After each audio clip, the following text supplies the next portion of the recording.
तो हेलो मेरे डियर साथियों, कैसे हो? बढ़िया है ना? बिल्कुल यार, सब बढ़िया ही रहना चाहिए। और भाई आज हमारा जो क्लास 12 केमिस्ट्री का टॉपिक है भैया, हाफ लाइफ पीरियड, मतलब अर्ध आयु काल। ठीक है ना भाई?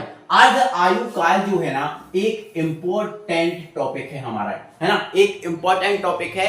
इसके दो व्यंजक भी हैं, शून्य और प्रथम कोटि के लिए मोस्ट इंपॉर्टेंट है। इनसे पेपर पिछली साल भी जो है ना क्वेश्चन आया था। पिछली साल मतलब अभी जो 2026 में एग्जाम हुए थे, इनसे भी आया था और आता भी है क्वेश्चन। इंपॉर्टेंट है क्योंकि ये इंपॉर्टेंट है, तो पेपर में क्वेश्चन आता है। ठीक है ना भाई? चलो, तो अर्ध आयु काल मतलब हाफ लाइफ पीरियड। ठीक है ना? अर्ध का मतलब आप सब जानते हो, अर्ध का मतलब होता है आधा।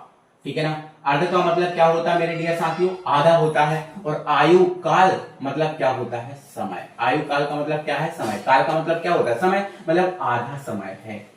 लेकिन आधा समय तो है सर, लेकिन किसका आधा समय है? देखो, आयु का मतलब लाइफ का आधा समय है। अब लाइफ यहां किससे कनेक्टेड है? तो भाई लाइफ यहां अभिक्रिया से समय कनेक्टेड है ना? मतलब यहां जो लाइफ शब्द दिख रहा है ना, ये अभिक्रिया से संबंधित है। मतलब अभिक्रिया का आधा समय है ना? अभिक्रिया का आधा समय ही अर्ध आयु काल कहलाता है। सर ये कैसे, थोड़ा समझेंगे, एक बार अच्छे से समझाएंगे? बिल्कुल मैं समझाऊंगा, टेंशन मत लो। ठीक है? इस आधे समय का मतलब ये है, मतलब ये जो आधा समय है मेरे डियर साथियों, ये वह समय है जिसमें अभिकारक की सांद्रता उसकी प्रारंभिक सांद्रता की आधी रह जाती है। अभिकारक की जो सांद्रता है वो प्रारंभिक सांद्रता की आधी रह जाती है। मतलब सर आधी रह जाती है मतलब आधी कहां चली जाती है? हाँ, ये भी क्वेश्चन है। तो जैसे मान के चलो मेरे डियर साथियों, कोई अभिक्रिया है जिसमें मेरे पास ये अभिकारक है, इसकी ये प्रारंभिक सांद्रता है R0। ये कौन सी सांद्रता है? प्रारंभिक सांद्रता है। और ये जो है R, वो अंतिम सांद्रता है। तो मैंने क्या बोला कि जो अर्ध आयु काल है मतलब आधा समय है, इस अभिक्रिया में कोई अभिक्रिया की जो सांद्रता है वो आधी रह जाती है। मतलब आधी कहां गई? मतलब आधी पूर्ण हो गई। आधी जो है ना पूर्ण हो गई और आधी बच गई, है ना? जैसे मान के चलो मैं आपके सामने 10 मग चाय बना रहा हूं। कितना मग चाय बना रहा हूं भाई? 10 मग चाय बना रहा हूं। ठीक है ना? अब 10 मग चाय जो है ना, वो आपकी मान लेते हैं जो है ना 10 मिनट में बनती है। कितने मिनट में बनती है भैया? 10 मिनट में बनती है।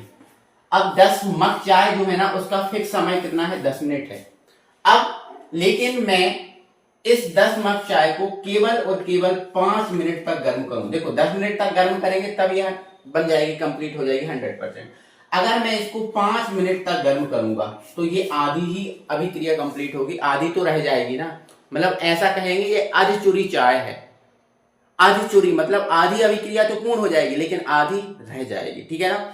तो अर्ध आयु काल एक ऐसा समय होता है, ऐसा भी बोल सकते हैं, जिसमें कोई रासायनिक अभिक्रिया 50% पूर्ण होती है और 50% रह जाती है। ठीक है ना? तो ध्यान रखना, अर्ध आयु काल एक ऐसा समय है जिसमें कोई अभिक्रिया आधी मतलब 50% पूर्ण होती है और 50% रह जाती है ना? और इस अर्ध आयु काल में जो अभिकारक की जो अंतिम सांद्रता है वो प्रारंभिक का आधी हो जाती है, आधी रह जाती है। ठीक है? जैसे मान के चलो ये प्रारंभिक है, ठीक है ना, और ये अंतिम है। ठीक है ना? तो जो प्रारंभिक सांद्रता है, सॉरी जो अंतिम सांद्रता है वो प्रारंभिक की आधी रह जाएगी। ठीक है ना? प्रारंभिक की आधी रह जाएगी। ठीक है? जैसे ये R अंतिम है तो ये प्रारंभिक की कैसी रह जाएगी? आधी रह जाएगी। आधी कहां जाएगी? तो आधी पूर्ण हो जाएगी, आधी बच जाएगी, है ना? तो इतना ध्यान रखना कि R अंतिम सांद्रता है और R0 प्रारंभिक सांद्रता है, और जो अंतिम सांद्रता है वो प्रारंभिक सांद्रता की आधी बचती है, मतलब आधी रह जाती है और आधी पूर्ण हो जाती है। क्लियर है? ठीक है? तो अर्ध आयु काल ओवरऑल आप समझ गए। अर्ध आयु काल आधा समय होता है सर, इसमें अभिक्रिया 50% पूर्ण होती है। ठीक है? इसमें जो अभिकारक की जो अंतिम सांद्रता है उसकी प्रारंभिक की आधी रह जाती है। आधी कहां गई? आधी पूर्ण हो जाती है, आधी बच जाती है। ये समझ गए? ठीक है ना? अब इसकी हम परिभाषा लिखेंगे। तो बेटा इसकी परिभाषा देखो, ये है वह समय जिसके अंतर्गत अभिकारक की सांद्रता उसकी प्रारंभिक सांद्रता की आधी रह जाती है। अभिकारक की सांद्रता मतलब अंतिम सांद्रता की बात हो रही है, उसकी प्रारंभिक की आधी रह जाती है, अर्ध आयु काल कहलाता है। ठीक है ना? इसमें कोई रासायनिक अभिक्रिया आधी पूर्ण होती है। ठीक है? आधी पूर्ण होती है और आधी शेष रह जाती है, आधी शेष रह जाती है। ठीक है ना? क्लियर हो गई बात? अब आगे बेटा इतनी बात क्लियर हो गई तो इतना इसमें लिख लो, इसे देखो समय है तो समय को तो टी से व्यक्त करते हैं, समय है तो समय को टी से व्यक्त करते हैं, बट ये आधा समय है इसलिए इसको टी 1/2 से व्यक्त करते हैं, टी 1/2 से व्यक्त करते हैं, टी 1/2 से व्यक्त करते हैं, ठीक है ना। तो ध्यान रखना है ये बातों को बहुत अच्छे से कि अर्ध आयुकाल में कोई अभिक्रिया आधी पूर्ण होती है ना, उसमें अंतिम सांद्रता प्रारंभिक की आधी रह जाती है और इसे टी 1/2 से व्यक्त करते हैं। बस इतना से ही परिभाषा है, इतनी ही परिभाषा है, इससे ज्यादा आपको नहीं पढ़ना, इससे ज्यादा आपको नहीं पढ़ना है ना। और इतने में ही आप लोग सब समझ ही गए होंगे, कोई दिक्कत ही नहीं है, ठीक है ना। चलो अब अर्ध आयुकाल ये हो गया, इतना आप समझ गए, ये बातें जो भी थी समझ गए। अब व्यंजक इंपॉर्टेंट आता है, पूछता है शून्य कोटि की अभिक्रिया के लिए अर्ध आयुकाल की गणना करो, या प्रथम कोटि की अभिक्रिया के लिए अर्ध आयुकाल की गणना करो। तो हमें नहीं है दिक्कत, हम कर लेंगे, आसानी से कर लेंगे, और देखना चुटकियों में आप कर भी सकते हो, ठीक है ना। तो आप क्वेश्चन बढ़िया से डालो, शून्य कोटि की अभिक्रिया के लिए अर्ध आयुकाल की गणना, ठीक है। तो बढ़िया से आपने क्वेश्चन डाल दिया होगा, शून्य कोटि की अभिक्रिया के लिए अर्ध आयुकाल की गणना कीजिए। महा महा महा इंपॉर्टेंट क्वेश्चन, ठीक है। अब यहां पर देखो बहुत आसानी से, बहुत इजीली ये कंप्लीट हो जाएगा, टेंशन आपको बिल्कुल नहीं लेनी है, ठीक है। हमने यहां पर लिखा, हम जानते हैं शून्य कोटि की अभिक्रिया के लिए समाकलित दर समीकरण। बताओ क्या हमने शून्य कोटि की अभिक्रिया के लिए कल पिछली वीडियो में, जो आपने नहीं देखी है तो देख लो, समाकलित दर समीकरण की स्थापना नहीं करवाई थी। आप बोलोगे हाँ सर करवाई थी, क्यों नहीं करवाई थी, आपने हमें सारी चीजें बताई थी, बिल्कुल। तो बताइए मेरे भाई, शून्य कोटि की अभिक्रिया के लिए समाकलित दर समीकरण क्या होता है। हमने आपको दो फॉर्मूले टिक कराए थे, या तो ये वाला या तो ये, मैंने बोला था ना, आप कोई सा भी मुझे बता दो, कोई दिक्कत नहीं, ठीक है। तो शून्य कोटि की अभिक्रिया के लिए समाकलित दर समीकरण सर आपने बताया था के बराबर एक होता है sir r0 minus R upon T, ये वाला बताया था sir, r0 minus R upon T, sir ये बताया था, है ना। इसमें सर ये r0 है वो प्रारंभिक सांद्रता है, r जो है वो अंतिम सांद्रता है, कोई दिक्कत नहीं सर, बहुत बढ़िया सर ये बताया था हमें आपने, ठीक है। और इसको ना आप देखो, मैंने बोला था दो तरीके से लिख सकते हो, ऐसे नहीं लिखना तो आप इसको r0 और यहाँ पर r ऐसे भी लिख सकते हो, क्योंकि ये सांद्रता है और सांद्रता है तो सांद्रता है और सांद्रता है तो सांद्रता को वर्गाकार ब्रैकेट में लिख सकते हैं, तो ऐसे भी लिख सकते हैं, और नहीं लिखना तो कोई दिक्कत नहीं है। इसको दे देना बेटा समीकरण नंबर 1। बताओ क्या ये शून्य कोटि की अभिक्रिया के लिए समाकलित दर समीकरण नहीं स्थापित किया था, आप बोलोगे सर किया था। तो फिर अगर मुझे इसको आगे बढ़ाना है तो मैंने क्या लिखा, किंतु अर्ध आयुकाल के लिए। अच्छा सर अर्ध आयुकाल के लिए क्या, तो भाई आपको सबको पता है जो अर्ध आयुकाल है, इस अर्ध आयुकाल में जो समय होता है उसको हम सर t1/2 से व्यक्त करते हैं। बिल्कुल सर सही बात है। तो अर्ध आयुकाल में जो समय है वो t1/2 से व्यक्त किया जाएगा। मतलब अगर हम इसको अर्ध आयुकाल, ये जो समीकरण इसको अर्ध आयुकाल के लिए लागू करें तो t की जगह हो जाएगा t1/2। बहुत बढ़िया, ठीक है ना। चलो और क्या हो जाएगा सर, और सर इसमें जो अंतिम सांद्रता है ना सर, वो प्रारंभिक की आधी बचती है। बिल्कुल अंतिम सांद्रता क्या है, आप बोलोगे सर r है, ठीक है, क्या है r है, ये प्रारंभिक की आधी रह जाएगी। सर प्रारंभिक क्या है, तो आप बोलोगे सर प्रारंभिक r0 है और ये अंतिम है प्रारंभिक की आधी, मतलब r का मान जो है वो r0/2 हो जाएगा।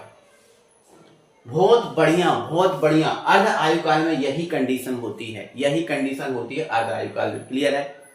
इन दोनों मानों को उठा के समीकरण 1 में रख देंगे तो यहां पर हम सिर्फ इतना सा लिख देंगे समीकरण 1 से, ठीक है ना, समीकरण 1 से।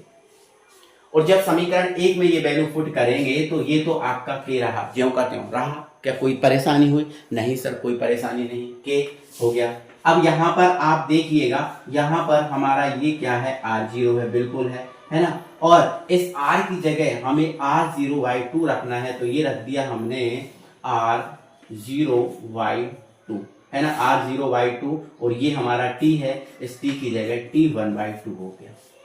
बोलो भाई, बोलो भाई, कोई दिक्कत है? सर नहीं, इतनी सी भी दिक्कत अभी तक तो नहीं है, बिल्कुल आगे भी नहीं होगी, ठीक है। अब यहाँ पर मेरी बात सुनिएगा ध्यान से। इसके बटे में बेटा देखो 2 है और इसके बटे में नहीं है कुछ, है ना। तो बटे में आप क्या मान सकते हो, इसके 1 मान सकते हो, है ना। और जब हम एलसीएम लेंगे, तो जब हम एलसीएम लेंगे तो बटे में आपका ये 2 आ जाएगा, इसका और इसका। इसके बटे में कुछ नहीं है, 1 है, इसके बटे में 2 है, तो 2 एकम 2 हो जाएगा, ठीक है। फिर इनका क्रॉस मल्टीप्लाई, 2 का इसमें और 1 का इसमें, 2 का इसमें करेंगे तो ये हो जाएगा 2r0 और माइनस का ये आपका एक का इसमें होगा, तो ये आपका केवल और केवल क्या बचेगा, R0 बचेगा, और बटे में आपका T1/2 चल ही रहा है। बोलो हाँ, आप बोलोगे हाँ सर, ठीक है। अब आप सबको पता है कि सर ऊपर बटे में सॉरी या फिर ऐसा समझो भाई, ऐसा समझो, एक सेकंड रुक जाओ, है ना, एक सेकंड रुक जाओ मेरे भाई। यहाँ पर थोड़ा सा हम एक काम और करेंगे, ठीक है ना, एक काम और करेंगे। अच्छा सर वो क्या होगा काम, देखो इधर मेरी बात सुनो ध्यान से, एक सेकंड रुक जाओ, ठीक है। ये थोड़ा सा हम एक स्टेप और कम कर लेंगे यहाँ से, ठीक है। यहाँ पर मुझे बताओ क्वेश्चन हमारा क्या है, शून्य कोटि की अभिक्रिया के लिए अर्ध आयु काल की गणना करो। हमें अर्ध आयु काल निकालना है, तो अगर बेटा हमें T1/2 निकालना है तो T1/2 को ले जाएंगे हम K की जगह और K को ले आएंगे T1/2 की जगह, है ना। तो T1/2 इधर चला जाएगा, तो ये हमारा T1/2 हो जाएगा, ठीक है। और इसकी कहानी हमने बताई दी है कि इसके बटे में 2 है, इसके बटे में 1 है, एलसीएम लेंगे 2 आएगा, फिर 2 इधर जाएगा और ये इसके बटा इधर जाएगा, तो 2 इधर जाएगा तो ये 2R0 और 1 इधर जाएगा तो ये हो जाएगा, ठीक है, बटे में 2 है, ठीक है। तो T1/2 इधर चला गया, K इधर आ जाएगा तो बटे में, क्लियर है। अब आपको पता है ऊपर बटे हो तो वो नीचे आ जाता है, तो ये 2 आपका नीचे आ जाएगा, तो ये जो आपका T1/2 बराबर, देखो 2R0 में से 1 R0, देखो 1 है ना, तो घटा दो, तो ये केवल और केवल क्या बचेगा, R0, और ये 2 इसके पास आ जाएगा, तो ये हो जाएगा आपका 2K, क्या हो जाएगा, 2K हो जाएगा। क्लियर है बात, कोई दिक्कत है, आप बोलोगे सर नहीं, या मैं इसको ऐसा भी तो लिख सकता हूं बेटा, T1/2 बराबर 1/2K, देखो जो 1/2K ऐसे लिख दिया, और ये आपका R0, ये आपका R0, ठीक है ना, कोई दिक्कत है इतने में लिखने में, आप बोलोगे सर नहीं। अब मुझे इतना बताइए बेटा, जैसे मान के चलो A समानुपाती B लिखा हुआ है, तो अगर आप समानुपाती का चिन्ह हटाते हो तो आप बोलते हो सर एक नियतांक आता है ना, आता है ना। तो जब समानुपाती का चिन्ह हटाते हैं तो एक नियतांक आता है, और जब नियतांक को हटाएंगे तो बेटा समानुपाती नहीं आ सकता, बिल्कुल आ सकता है। सर समानुपाती का चिन्ह हटाओगे नियतांक आएगा, और नियतांक को हटाओगे समानुपाती आएगा, बिल्कुल सर आ सकता है। तो ये भाई पूरा नियतांक तो ही है, कांस्टेंट तो ही है कि नहीं। तो अगर मैं इसको हटाऊंगा तो समानुपाती चिन्ह आ जाएगा, मतलब जो T1/2 है वो समानुपाती हो जाएगा R0 के, किसके, R0 के। अब मुझे बताओ R0 क्या है, तो आप बोलोगे सर R0 प्रारंभिक सांद्रता है कि नहीं। मतलब जो शून्य कोटि की अभिक्रिया का जो अर्ध आयु काल है T1/2 है, वो प्रारंभिक सांद्रता के समानुपाती होता है। तो अंत में ये लाइन लिख सकता हूं, अतः शून्य कोटि की अभिक्रिया का अर्ध आयु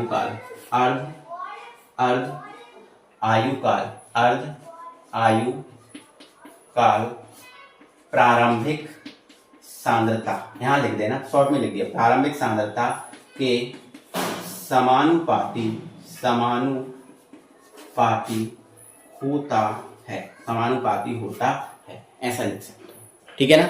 ओके, कोई दिक्कत है, कोई परेशानी है, आप बोलोगे सर नहीं। तो भाई क्वेश्चन पेपर में ऐसा आएगा, शून्य कोटि की अभिक्रिया के लिए अर्ध आयु काल की गणना कीजिए, डायरेक्ट ऐसे ही क्वेश्चन आ सकता है।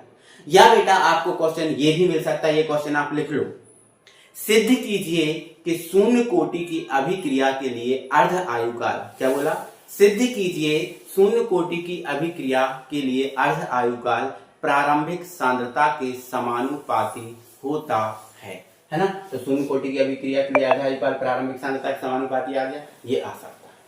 मुझे उम्मीद है आप सभी को एक एक लाइन, एक एक पॉइंट अच्छे से एंड बहुत क्लियरली तरीके से समझ में आ गया होगा, ठीक है। तो जरूर से एक बार लाइक कर दो वीडियो को, ज़्यादा से ज़्यादा वीडियो को शेयर भी कर दो, ठीक है ना। तो अब हम बढ़ते हैं बेटा अगले क्वेश्चन की ओर, और हम पढ़ते हैं प्रथम कोटि की अभिक्रिया के लिए अर्ध आयु काल की गणना। अपनी कॉपी में हेडिंग प्रथम कोटि की अभिक्रिया के लिए समाकलित दर समीकरण। तो भाई बढ़िया से जो हमने शून्य के लिए किया बिल्कुल सेम करेंगे। तो हमने लिखा, हम जानते हैं प्रथम कोटि की अभिक्रिया के लिए समाकलित दर समीकरण। जल्दी बोल लो क्या होता है, आप बोलोगे सर K होता है, हाँ 2.303/T होता है, बहुत बढ़िया। फिर सर लॉग होता है, हाँ लॉग होता है, और फिर क्या होता है, तो आप बोलोगे सर यहाँ पर R0 अपॉन R ऐसा होता है, या डायरेक्ट सर ब्रैकेट नहीं लिखते थे, डायरेक्ट लिख देते, कोई दिक्कत नहीं, कैसे भी लिखो फर्क नहीं पड़ता, ठीक है ना। चलो यहाँ पर इसको आप समीकरण नंबर 1 दे सकते हो। बताओ ये हमने बताओ कल स्थापित किया था कि नहीं, जल्दी बोलो, किया था ना, बिल्कुल सर ये किया था, है ना। और इसका एक और आपने पैटर्न बताया था, बिल्कुल बताया था, है ना, दोनों पैटर्न मैंने बताए थे, ये भी आपके लिए बहुत बेहतरीन है। अंतिम सांद्रता है, ये प्रारंभिक है, ठीक है। अब यहाँ लिखा किंतु अर्धायु काल के लिए, तो किंतु अर्धायु काल के लिए क्या होगा, तो बेटा जो समय है वो T1/2 हो जाता है, बहुत बढ़िया, ठीक है। और जो अंतिम सांद्रता है सर वो है ना प्रारंभिक की आधी हो जाती है, मतलब R0 जो R है वो R0/2 के बराबर होता है। बहुत बढ़िया तरीके से आपने समझा, ठीक है ना। चलो ये दोनों वैल्यू उठा के रख देंगे यहाँ, तो ये देखो आप यहाँ हमारा क्या है K, या फिर आप यूं भी, ठीक है चलो कोई दिक्कत नहीं, हो गया है ना, K हो गया है ना। ये 2.303 अपॉन में क्या है T, और T की जगह भैया हमें क्या रखना है T1/2, तो ये रख दिया हमने T1/2, है ना। T अच्छे से नहीं बना क्या, ठीक है चल जाएगा, ठीक है। ये आपका रहा लॉग, और ये रहा आपका R0, तो ये एक सेकेंड, ये रहा आपका R0, और इस R की जगह हमें क्या रखा R0/2, तो ये रखा हमने R0/2। क्लियर है, कोई परेशानी नहीं। अब देखो आप फर्स्ट सेकंड थर्ड, थर्ड वाला कहाँ जाता है, ऊपर जाता है, बोलो जाता है कि नहीं, फर्स्ट है ना, सेकंड थर्ड, है ना, क्योंकि नीचे वाला बटे है और नीचे वाला बटे है, तो ये कहाँ जाता है, ऊपर जाता है, बहुत बढ़िया ऊपर जाता है सर, है ना। और हमें T1/2 की वैल्यू निकालना है, तो T1/2 को ले जाएंगे इधर और K को ले जाएंगे इधर, तो ये हमारा हो जाएगा T1/2 बराबर चला जाएगा इधर और K आ जाएगा इधर, तो ये T1/2 है ना 2.303 अपन में क्या रहेगा K, ठीक है। और ये भी हमने इसमें नियम लगा दिया, फर्स्ट सेकंड थर्ड, थर्ड वाला ऊपर चला गया, तो ये आपका लॉग है ना। अब ये ध्यान रखना कि लॉग 10 में है, 10 बेस में है ना, ई बेस को हमने उधर बदला था, तो ये 10 बेस में, ठीक है। तो लॉग ये आपका 2, ये R0 अपॉन R0, ठीक है। तो R0 से R0 कैंसिल हो गया, तो ये T1/2 is equal to 2.303 upon में K रहेगा, और ये लॉग आपका 2 बचा।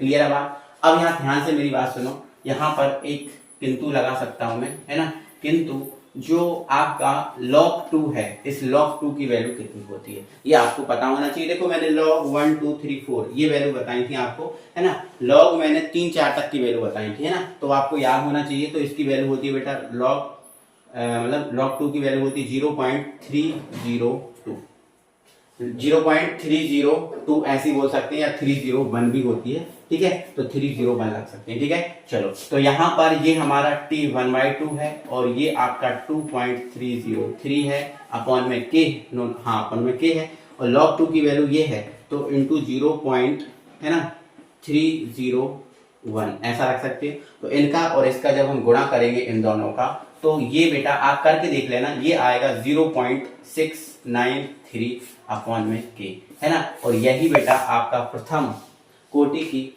अभिक्रिया के लिए अर्ध आयु काल है, जो आपका T1/2 is equal to 0.693 upon K होता है। भर भर के इससे क्वेश्चन पूछे जाएंगे, और मैं खुद कराऊंगा आपको बेटा क्वेश्चन, मैं खुद इसके न्यूमेरिकल आपको कराऊंगा, और कल ही कराऊंगा, ठीक है ना। तो भर भर के इससे क्वेश्चन आपके पूछे जाते हैं आपके पेपर में, है ना। पिछली साल भी, मतलब अभी 2026 में भी आया था इससे संबंधित न्यूमेरिकल, ठीक है। तो भर भर के क्वेश्चन करेंगे अपन, कोई दिक्कत नहीं है। तो बताओ पहले समझ में आ गया ना, इन दोनों को गुणा करना ये आ जाएगा, ठीक है। तो ये शून्य कोटि के प्रथम कोटि के लिए समाकल इधर था, इसको अर्धायु काल के लिए लागू किया, फिर वैल्यू पुट करके इसको बस सॉल्व भी किया है ना, और बस आंसर इसका आ गया। तो मुझे उम्मीद है मेरे सभी डियर साथियों को बहुत अच्छे से और बहुत बढ़िया तरीके से ये बात क्लियर हो गई होगी, है ना, कोई परेशानी और कोई दिक्कत नहीं होगी, ठीक है। एक बार जरूर से वीडियो को लाइक कीजिए। अब ज्यादा कुछ नहीं बचा है चैप्टर, है ना, ज्यादा से ज्यादा 2 या 3 वीडियो और आएंगे, और 2 या 3 वीडियो में ये हमारा चैप्टर फिनिश भी हो जाएगा, ठीक है। ज्यादा बड़ा चैप्टर नहीं है, तो हमारा जल्दी फिनिश हो जाएगा, ठीक है, टेंशन मत लो, ठीक है। तो चैप्टर नंबर 3 हो जाएंगे, और हमारा जो मैथ